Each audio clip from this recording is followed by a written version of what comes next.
शेतकऱ्यांसाठी आजच्या सर्वात मोठ्या टॉप आणि ठळक बातम्या आपण या ठिकाणी पाहतोय। पहिलीच बातमी निघते लातूरमधून। कृषी विभागालाच कोल्लं। इमा कंपनीनं वैतागलेल्या कृषी विभागाने आयुक्तांकडे केली कंपनीवर कारवाईची मागणी।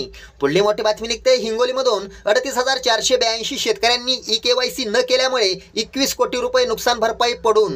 पुढली मोठी बातमी निघते परभणीमधून। शेतकऱ्यांना पीक विमा भरपाई देण्याची शेतकऱ्यांची मागणी। पुढली मोठी बातमी निघते विदर्भातून। शिवारात मुसळधार पाऊस, सोयाबीन कापूस तुरीचं मोठं नुकसान।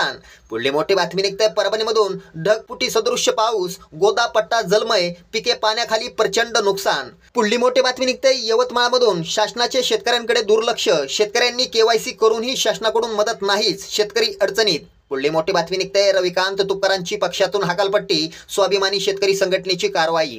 पुढली मोठी बातमी निघते महाराष्ट्रात मुसळधार पावसापेक्षाही मोठं संकट, पुढील 4 दिवस धोक्याचे, राज्यात हाय अलर्ट जारी।